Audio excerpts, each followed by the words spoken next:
Qué gusto estar con ustedes en este día, nuevamente compartiendo la palabra de Dios y específicamente enfocándonos en el libro de Hechos. Mi esposa y yo vamos a tener el privilegio de compartir con ustedes el día de hoy y nos vamos a enfocar en el capítulo 4 de Hechos. Así que si tienes su Biblia por ahí, ábrala, algún cuaderno de apuntes, por favor, creo que va a ser importante para que usted pueda entrar un poco más a profundidad. Y también recuerde que en la descripción de este video usted tiene un link en el cual usted puede descargar un documento con la información de la enseñanza que estamos dando el día de hoy. Así que qué bueno que está con nosotros hoy. Pero para iniciar, quisiera recapitular el capítulo 3, porque de esta manera vamos a poder entender qué es lo que está sucediendo en el capítulo 4. Si usted recuerda y ha leído esto antes, Pedro y Juan estaban camino rumbo al templo. Y cuando están camino rumbo al templo, para entrar al templo, dice que venían unos hombres cargando a un hombre que era cojo de nacimiento. Lo especifica que lo ponían justo en la entrada del templo porque este hombre allí pedía limosna. Era algo que normalmente él hacía ahí.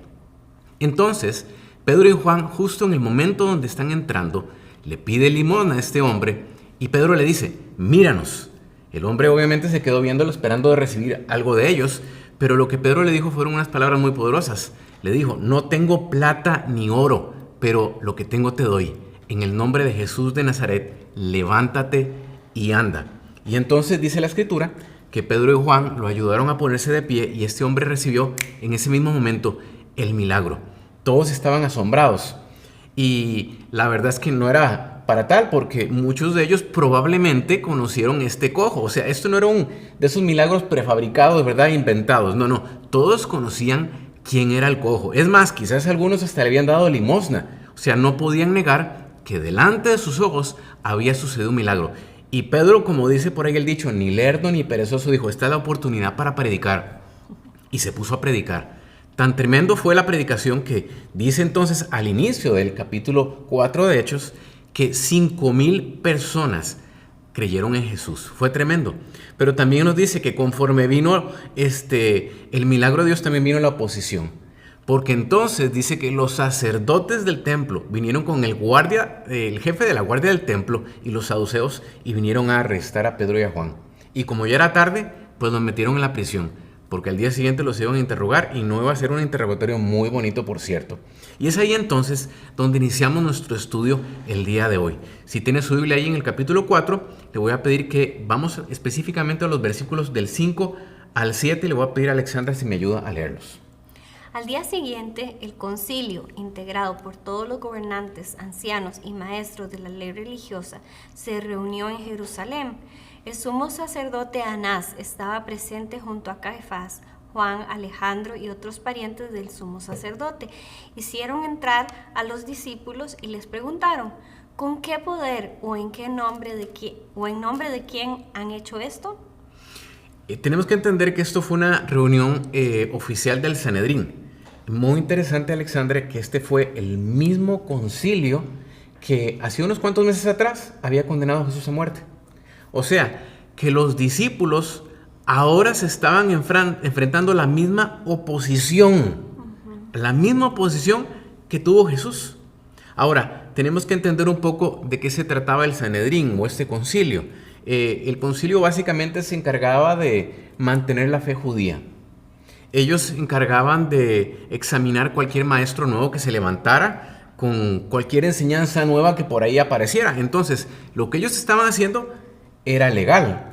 O sea, interrogar, examinar era legal. Lo que no era correcto es que ellos estaban metiendo la presión a dos hombres que eran inocentes.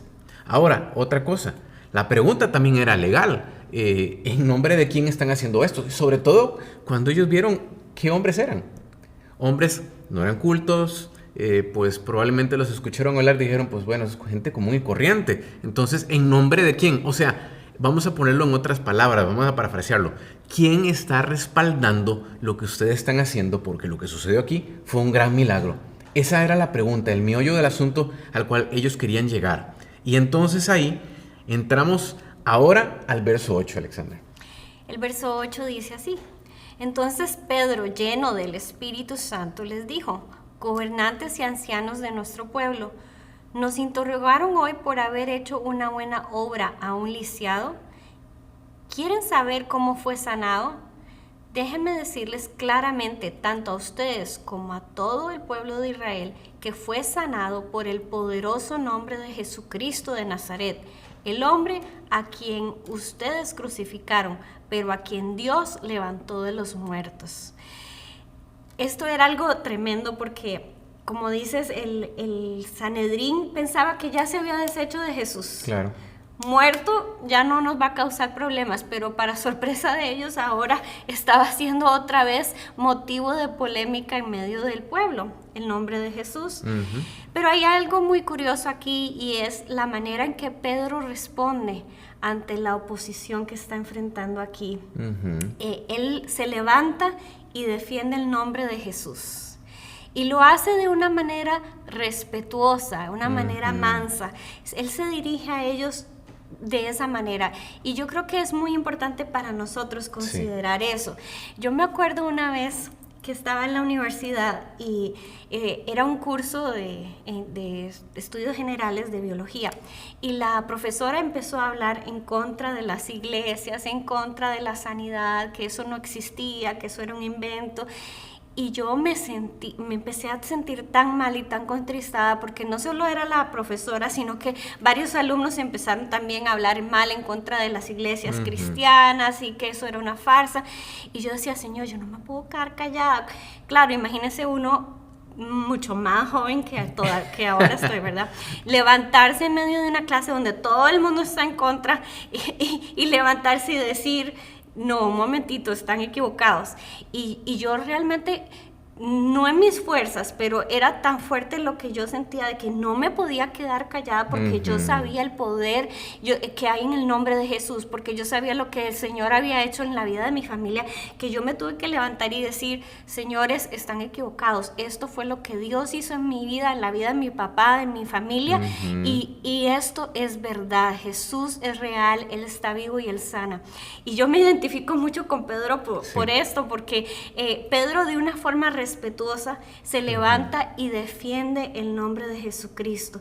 Y eso yo creo que los impactó mucho porque, como decías, Pedro era un hombre sencillo, era un pescador, no era un hombre de ley o de letras. Pero él, tomado por el Espíritu Santo, se levanta y testifica. Y dice, bueno, ¿ustedes quieren saber cómo? Es en el nombre de Jesús. Ese hombre que ustedes mataron, ese es el que acaba de sanar a este cojo que todos ustedes ya conocen. Y eso es lo que nosotros tenemos que hacer, Randall. Vamos a enfrentar oposición. Vivimos en unos tiempos muy difíciles, en un tiempo donde la gente ya no es como muy de moda ser cristiano, creer en la palabra de Dios, seguir a Cristo. No es de moda. Pero cuando nos levantamos en el poder del nombre de Jesús y decimos, esto es lo que Él puede hacer, y es el nombre de Jesús el que se levanta, Él nos va a respaldar como respaldó a Pedro. Pero es muy importante hacerlo de una manera como lo hizo Pedro, de una manera mansa, una manera humilde, una manera respetuosa, porque hoy en día se ha perdido el respeto a las autoridades, se ha perdido mucho esa manera buena de conversar, de poder defender algo de una manera respetuosa y mansa. Y es lo que Pedro nos está ejemplificando aquí, que nosotros como cristianos tenemos que reconocer y actuar en eso. Ahora, el versículo 11, Pedro sigue hablando sobre Jesús y sigue haciendo su punto, su defensa. ¿Qué nos dice el versículo 11? Bueno, el versículo 11 y 12 dice así: pues es Jesús a quienes se refieren las Escrituras cuando dicen, la piedra que ustedes, los constructores, rechazaron, ahora se ha convertido en la piedra principal. En ningún otro hay salvación. Dios no ha dado ningún otro nombre bajo el cielo mediante el cual podamos ser salvos. Aquí Pedro lo que está haciendo es citar el Salmo 118, el versículo 22. Y él lo citó porque los judíos conocían muy bien todo el Antiguo Testamento. Entonces, en el Antiguo Testamento se habla mucho de la roca, y esa roca representa el Mesías, Jesucristo. Pedro lo que les estaba diciendo es, Jesucristo es el Mesías, es esa roca que ustedes tanto han esperado, ese Mesías que ustedes han esperado, ese es el Mesías, es Jesús. Y esa roca que habla él, que es la piedra principal, era la manera en que ellos construían en la antigüedad. Ellos no construían como nosotros con bloques o con palitos como construyen aquí en Estados Unidos, que todo es de palitos, ¿verdad? O un cimiento de cemento con varillas, sino que ellos construían con rocas. Y la roca principal, también llamada la roca angular, era una roca que ellos ponían y que alrededor de esa roca iban acomodando el resto de rocas, porque esa roca era la que dirigía la construcción que se iba a levantar, y esa roca era el fundamento, era el cimiento. Y el Mesías, Jesús, es ese cimiento para nosotros, en el que toda la iglesia se edifica. Y Pedro les está diciendo, Jesús es esa roca que ustedes habían estado esperando, esa roca que se revela en las Escrituras, en toda la ley y en los profetas. Esa es esa roca que ustedes estaban anhelando, y es Jesús. Pero Jesús le dice a ellos, es esa roca la que ha sanado y ha salvado a este cojo. Porque Pedro usa la palabra en el versículo 9, dice, ha sido sanado. Y él les dice, no solamente es Jesús, pero lo ha sanado. Y la palabra sanado ahí es la palabra griega sozo. Y esa palabra quiere decir sano, salvo, libre y rescatado. O sea, es una obra completa. No es solamente que le quitó la cojera, sino que hizo una obra completa Jesús en este hombre. Y es tremendo, porque eso es lo que Jesús hace con nosotros. No solamente nos trae sanidad física, sino también y sobre todo una salvación, porque en el versículo 12 vuelve a rescatar Pedro, decir, él sanó pero también salvó. Es esa obra completa que Jesús viene a hacer al corazón, y eso es lo que nosotros, al defender el nombre de Jesús, tenemos que presentarle a la gente. Es Jesús, Él es el Salvador, el Mesías, y viene a sanarnos, a salvarnos, a rescatarnos, a hacer una obra completa, no a medias, todo completo. Todo completo. Y entonces continuamos, porque entramos entonces a la oposición que el concilio muestra ante el nombre de Jesús. En el verso 13 y 14, se los quiero leer, dice: los miembros del concilio quedaron asombrados cuando vieron el valor de Pedro y de Juan. Interesantísimo. Porque veían que eran hombres comunes sin ninguna preparación especial en las Escrituras, justo lo que acabas de mencionar. También, oigan qué importante, los identificaron como hombres que habían estado con Jesús. Sin embargo, dado que podían ver allí de pie, enfrente de ellos, al hombre que había sido sanado, no hubo nada que el concilio pudiera hacer. O sea, los miembros del concilio estaban en un dilema. Por decirlo de esta manera, estaban acorralados. No tenían por dónde huir. Enfrente tenían el milagro. No podían negarlo. La noticia se había corrido. Todo Jerusalén ya lo sabía. ¿Y ahora qué iban a hacer? Sin embargo, también tenían enfrente a dos hombres, discípulos de Jesús, que eran hombres ordinarios. No eran escribas profesionales. No habían sido criados bajo la religión judía con una estricta enseñanza. No, eran pescadores comunes. Sin embargo, algo que me llama la atención en el verso 13, que el concilio los identificó, que eran hombres que se notaba habían estado con Jesús. Esos años con Jesús había causado algo en ellos. Y me quedo pensando, Alexandra, ¿cuántas veces dicen las mamás, no te juntes con tal persona porque mira que se te va a pegar, ¿verdad? Y si uno se queda pensando en eso, a los discípulos, a Pedro y Juan, se les pegó lo que Jesús tenía. Probablemente hablaban como Jesús hablaba. Había algo en ellos. Y claro que había algo en ellos. Porque el día de Pentecostés fueron llenos del Espíritu Santo. Y el concilio no podía del todo entender que había algo en ellos. Pero había en ellos algo que identificaron. Son parecidos a Jesús. Y es que el tema es esto. Una vida cambiada es el mejor testimonio del poder de Dios. Totalmente. Una vida cambiada. Si usted quiere testificar del nombre de Jesús, asegúrese que su vida refleja lo que Dios ha hecho. Ese es el mejor testimonio que podemos tener. una vez, y no me puedo recordar dónde lo leí, ni quizás pueda decirlo literalmente, pero alguien decía, cuando puedas, testifica, ¿verdad? Pero que mejor vean tus obras, que eso es lo que la gente va a notar. Si eres cristiano, que vean cómo te comportas. Y luego, abre la boca después, que no vaya a ser que las cosas se contradigan. Ahora, eso nos lleva entonces al verso del 15 al 18, Alexandra, si pudieras leerlo. Así que les ordenaron a Pedro y a Juan que salieran de la sala del concilio y consultaron entre ellos. ¿Qué debemos hacer con estos hombres?, se preguntaban unos a otros.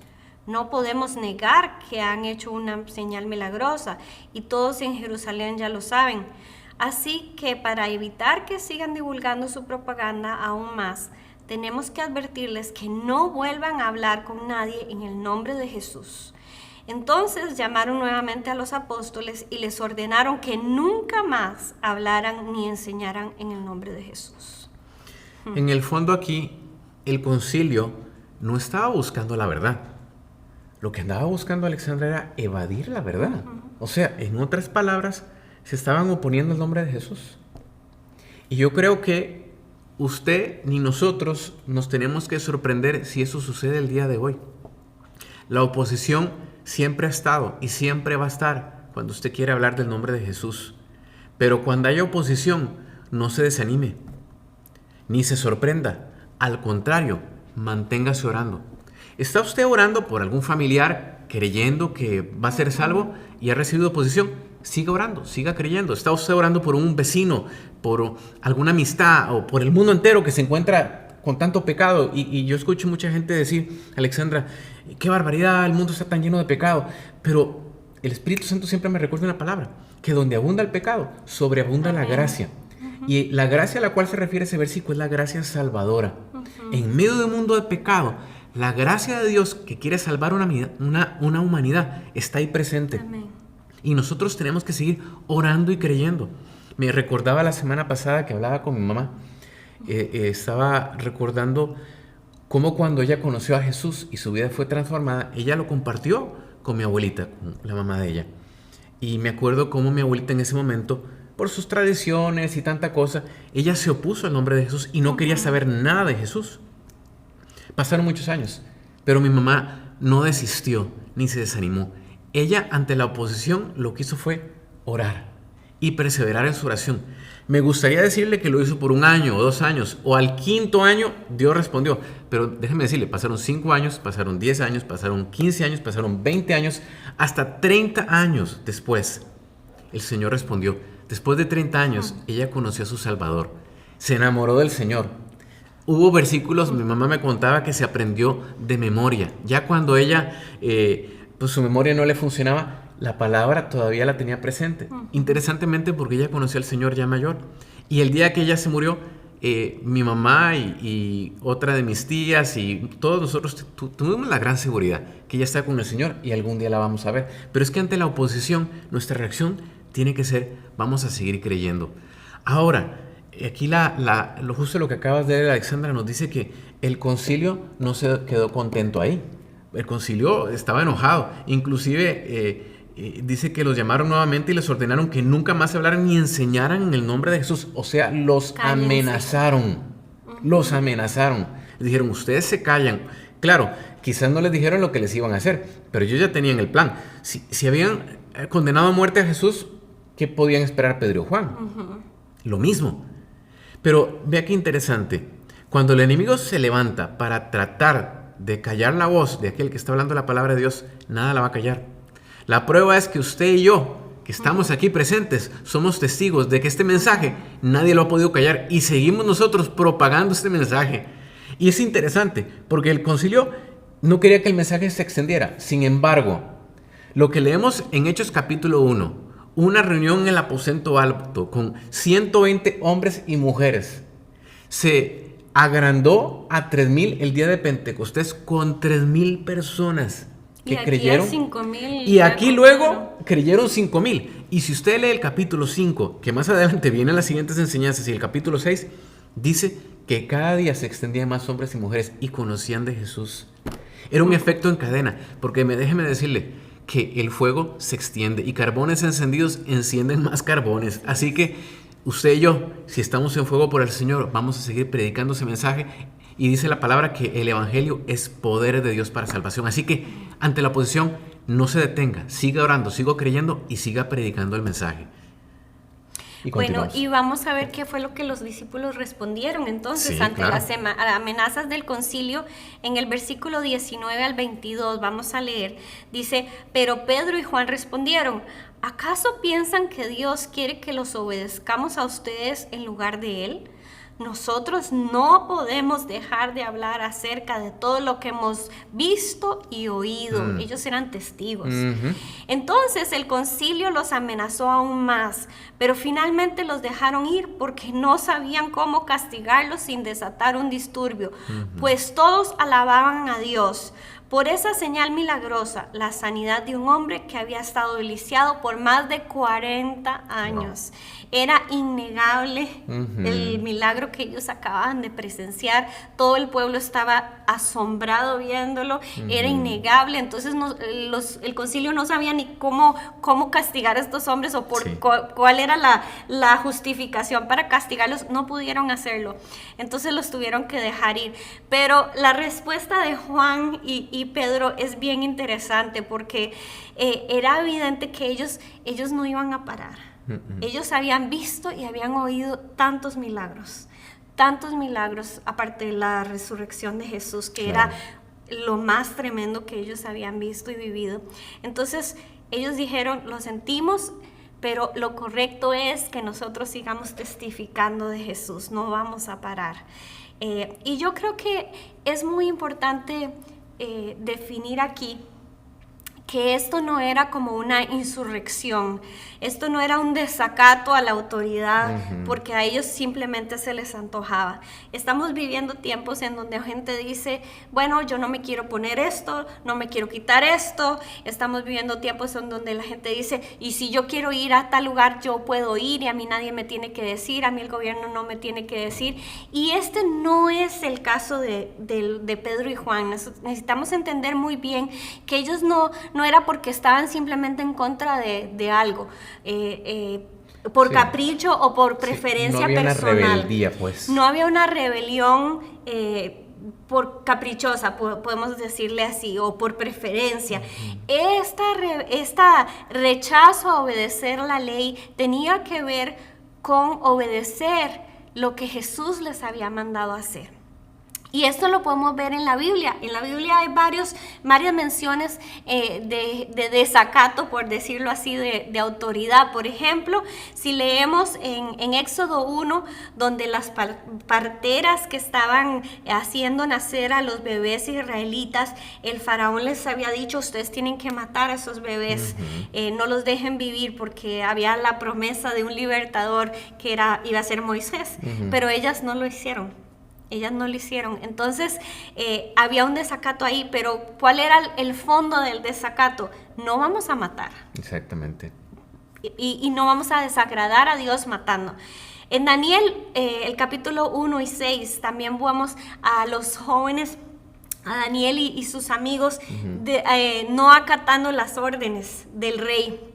Y esto ellos no lo hacían simplemente porque se les antojaba. Ellos lo hacían porque ellos no iban a inclinarse ante ídolos, porque ellos sabían muy bien que Dios es un Dios celoso y que no tenían que inclinarse a ídolos. Y ellos estaban muy claros en sus convicciones, en sus valores, en su creencia de un Dios verdadero, y un Dios único y verdadero que no iban a cambiar por nada. Y ellos siempre se mantuvieron haciendo lo correcto. Y en este caso los discípulos tampoco era porque nosotros ya no vamos a dejar de hablar de Jesús, no, porque Jesús les había dicho: vayan y prediquen, a donde quiera que vayan y prediquen, hablen de quién soy yo. Y entonces era solo un mandamiento que Jesús les había dejado a ellos.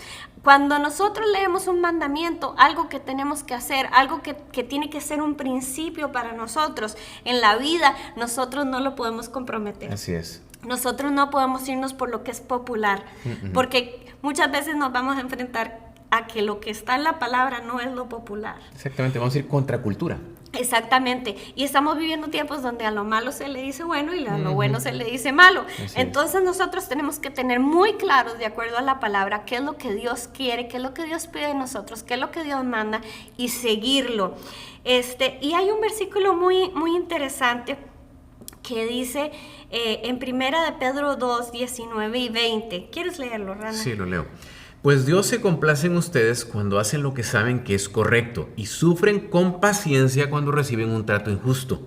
Es obvio que no hay mérito en ser pacientes si a uno lo golpean por haber actuado mal, pero si sufren por hacer el bien y lo soportan con paciencia, Dios se agrada de ustedes.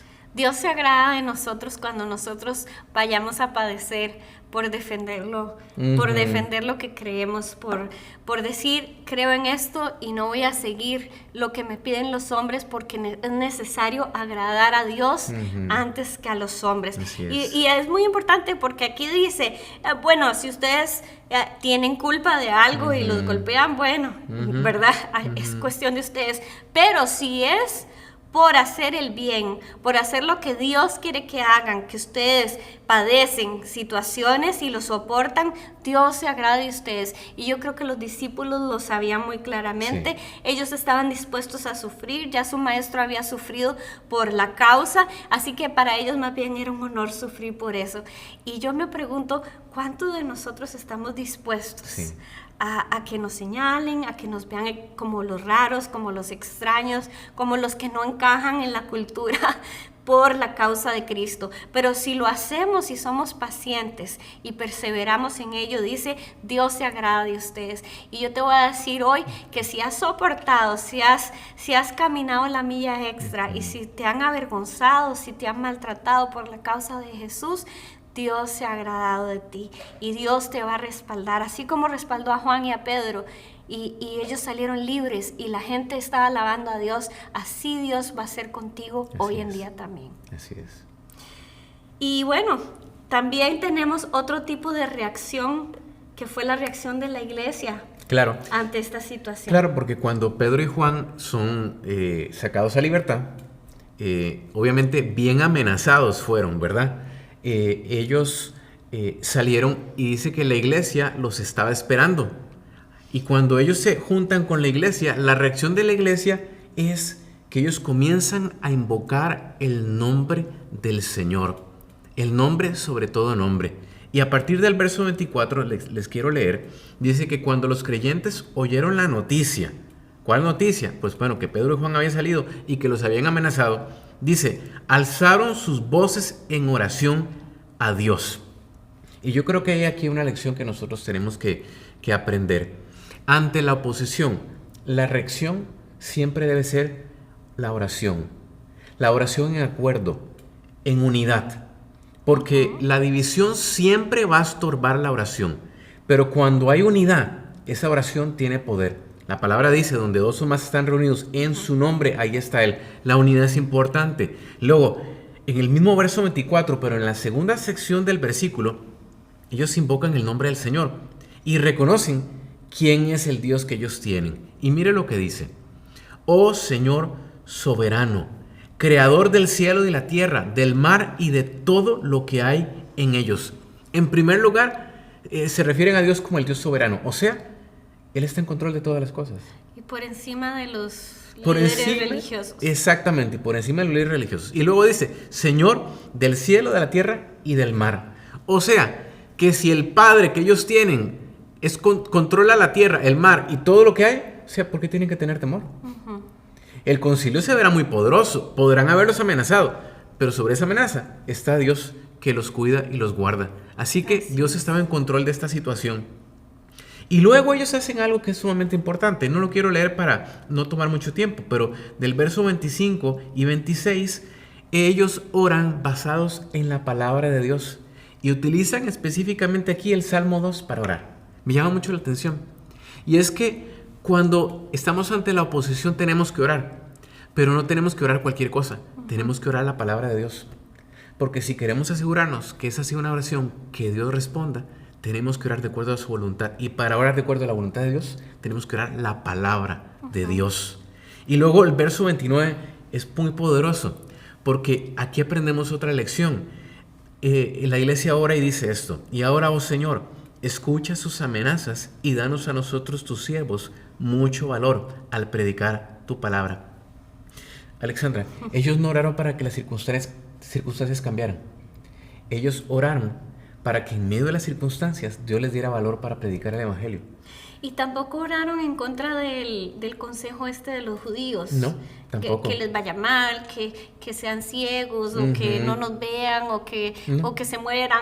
No. Esa no es nuestra posición cuando enfrentamos. No, porque el Señor dice que tenemos que amar y orar por nuestros enemigos más bien. Exactamente. Ellos lo que oraron es que en medio de esta situación, Señor, que está adversa, danos el valor y danos esa capacidad para seguir predicando tu evangelio y que nosotros no nos intimidemos ante esta situación. Porque luego en el verso 30 habla justo lo que tú acabas de decir. Extiende tu mano con poder sanador para que se hagan señales milagrosas y maravillas por medio del nombre de tu santo siervo Jesús. O sea, ellos no pidieron protección, pidieron poder. Poder.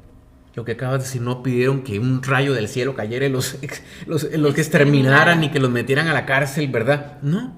Interesantemente, pudieron haberlo hecho, pero no lo pidieron. Lo que pidieron es: Señor, danos poder para que así como este cojo de nacimiento fue sano, más milagros sigan sucediendo, porque ellos sabían que los milagros hacían que el nombre de Jesús fuera glorificado y la gente siguiera creyendo. Y ellos les importaba más el mensaje que sus propias vidas. Algo tan importante aquí que nosotros tenemos que entender. Y luego, al final de este capítulo, nos dice que cuando ellos invocan el nombre del Señor, Alexandra, el lugar se estremece y son llenos del Espíritu Santo.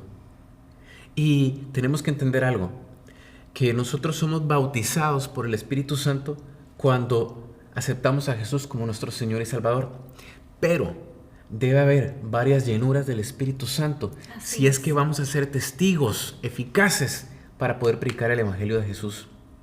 Y eso fue lo que la iglesia recibió, la llenura del Espíritu Santo en el momento donde ellos invocan el nombre, para que ante la oposición ellos tuvieran esa capacidad para hacer milagros, prodigios, para resistir esa oposición y seguir predicando. Y la pregunta aquí es, ante la oposición, ¿qué vamos a hacer nosotros? Yo creo que hay dos posibles respuestas ante esto. La primera es, nos desanimamos, nos dejamos intimidar y por lo tanto dejamos de hacer la voluntad de Dios y dejamos de predicar. Porque decimos, no, son más allá, las amenazas, mira las amenazas, me van a meter en la cárcel, mira lo que va a pasar, la gente me rechaza, no soy popular, esto me hace a un lado, sobre todo no popular, sobre todo si eres un muchacho joven y estás en la universidad, déjame decirte, no vas a ser popular. Pero en el reino de los cielos vas a ser, tu nombre se va a hablar por todo lugar, los ángeles van a estar hablando de ti. Ahora, la segunda opción es invocar el nombre de Jesús, pedir por el poder de Dios, pedir por valor y seguir orando y hablando del mensaje de Jesús. Eso es lo que yo creo que usted y yo tenemos que hacer. Dios nos ha llamado a hacer eso. Amén. El nombre de Jesús es el nombre sobre todo nombre. Y ese nombre tiene poder, tiene autoridad. Y Él respalda ese nombre. Así es. Dios respalda el nombre de Jesús cuando lo invocamos o cuando lo predicamos. Porque no es el nombre mío, no es el nombre tuyo, es el nombre de Jesús. Y bueno, yo creo que recapitulando un poquito, los discípulos tuvieron que defender ese nombre. Y el concilio se opuso ante ellos, ¿verdad? Los resistió y la iglesia se tiró a orar y a clamar al Señor por más llenura y más de su Espíritu Santo. Y yo creo que hoy podemos terminar orando por cada uno de los que nos están viendo, para que si estás enfrentando oposición, Dios te dé la sabiduría, la estrategia, el respeto para hablar, la valentía para tomar buenas decisiones, pero también que te dé esa llenura del Espíritu Santo y que tú sigas clamando por los que se oponen, para que tú sigas clamando por el poder y el respaldo divino sobre tu vida. Así que oramos. Oramos, vamos a orar. Padre, nos ponemos de acuerdo, Alexandra y yo, en este momento por todos los que están viendo esta enseñanza Y yo pido, Padre, que en medio de cualquier oposición que ellos puedan estar enfrentando en este momento, a la hora de compartir este mensaje, Señor, que cambia las vidas, tu precioso mensaje, yo te pido que ellos puedan levantarse, Señor, como estandartes defendiendo este mensaje, pero no en sus propias fuerzas, no en su propia capacidad, sino que tu Espíritu Santo los empodere, Señor, y que así como tu iglesia invocó tu nombre, Señor, pidiendo tu ayuda, Señor, cada uno de nosotros, Señor, podamos recibir ese poder de tu Espíritu Santo para con valentía levantarnos, Señor, seguir predicando y seguir creyendo y seguir orando, Señor, por un mundo que se pierde. Pero nosotros creyendo, Señor, que en medio de tanto pecado, tu gracia sobreabunda. Y que podamos seguir, Señor, siendo testigos como fueron Pedro y Juan, Señor. Que ellos no podían callar porque ellos hablaban de lo que habían visto y lo que habían oído. Señor, yo sé que hay un grupo de hombres y mujeres jóvenes, Señor, y niños también, que hemos visto, que hemos oído y no podemos callar, Señor. Señor, y como hemos escuchado, Señor, ante tal necesidad, Señor, yo te quiero pedir que podamos, Señor, tener ese corazón que tú tienes para seguir predicando el mensaje del Evangelio, poderes de Dios para salvación. Y yo te pido ahora, Señor, por cada persona que estás viendo este video, y yo me pongo de acuerdo con Alexandra en este momento, y yo te pido hoy, en este momento, por la llenura del Espíritu Santo, sé lleno del Espíritu Santo para que puedas ver manifestación de la gloria de Dios cuando tú hablas, para que en ese trabajo donde tú te encuentras, tú puedas ver la gloria de Dios manifestarse a través de las palabras y de tu accionar, que ahí en tu hogar se manifieste la llenura del Espíritu Santo para que puedas ser un testigo, una testiga fiel del mensaje del Evangelio de Jesús. Y yo te bendigo hoy en este día.